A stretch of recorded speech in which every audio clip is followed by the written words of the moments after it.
I supply grapevine material, rootlings and grafted vines to vineyards and table grape growers throughout the state. We start in June, getting arm-length cuttings from the vineyards. They're labelled and bundled into 50s and brought to my farm. We're doing Cab Sav today. The cuttings are soaked in trichoderma to get rid of any fungus.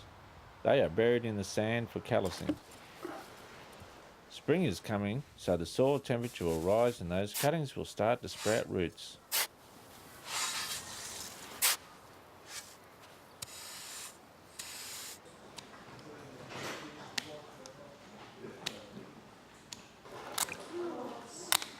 I came from the goldfields and was looking for something to do, and a friend recommended Viticulture Nursery because no one was doing grafted vines here at the time.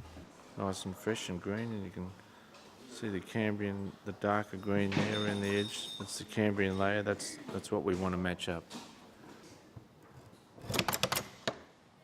I had no training, just a willingness to learn, so I headed over east and spoke to some experienced people in the nursery industry. They taught me enough to start up. Kim, how many have you done today? Bit over 900. Oh, that's good. We slice a V-cut into the rootstock and budwood and strap the two together with a special elastic band.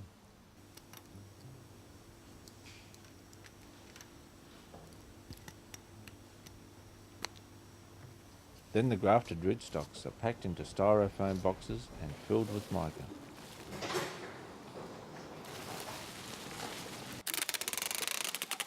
The box is sealed, labelled and stored in a callousing room for 2 to 3 weeks.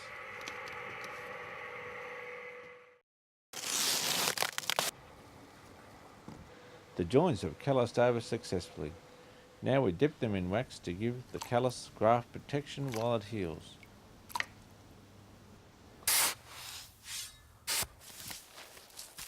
October, and it's time to dig up the cuttings out of the sand pit and plant them in the nursery. Everything is rotary hoed and ready to go.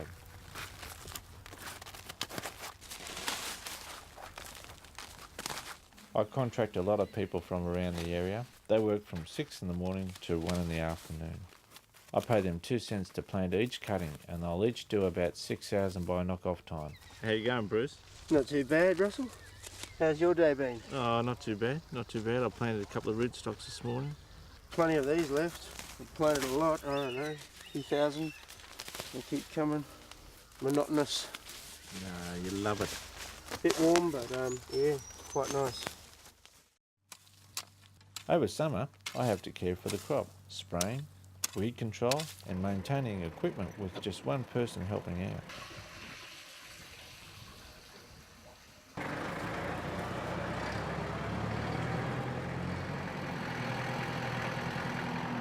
It's important to spray to keep the rootlings healthy and disease-free. I generally use copper, sulphur and a little bit of sea salt. One of the cool rooms is a bit too cold. Better fix it up.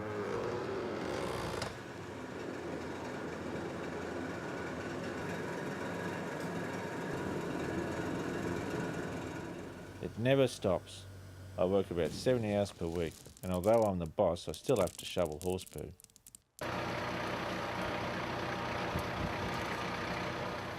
When the leaves fall off the rootlings in autumn, we undercut them. Then the team starts harvesting.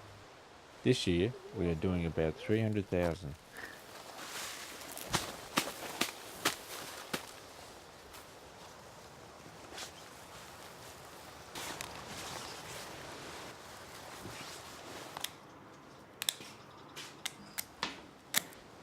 Back at the farm, the roots and tops are trimmed, they're strapped into bundles of 50 and labelled.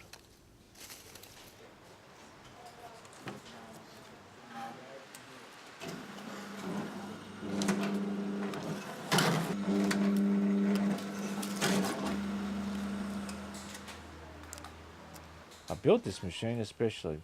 It's a quick way of getting the roots the right length and looking neat.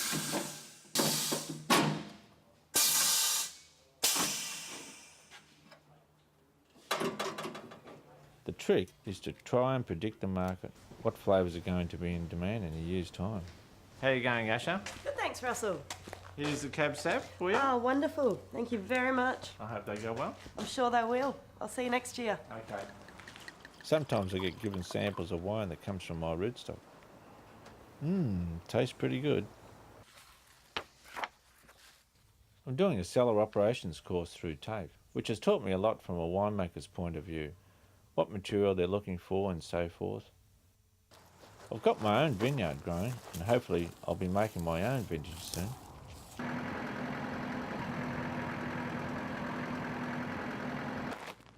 I've been growing this maize for 7 years now. Another 3, it'll be ready for families to come and enjoy. I'm going to set up some tea rooms, barbecues, slides, swings, mini golf, then al fresco style dining, and maybe a restaurant, all the while selling my own wine. The sky's the limit.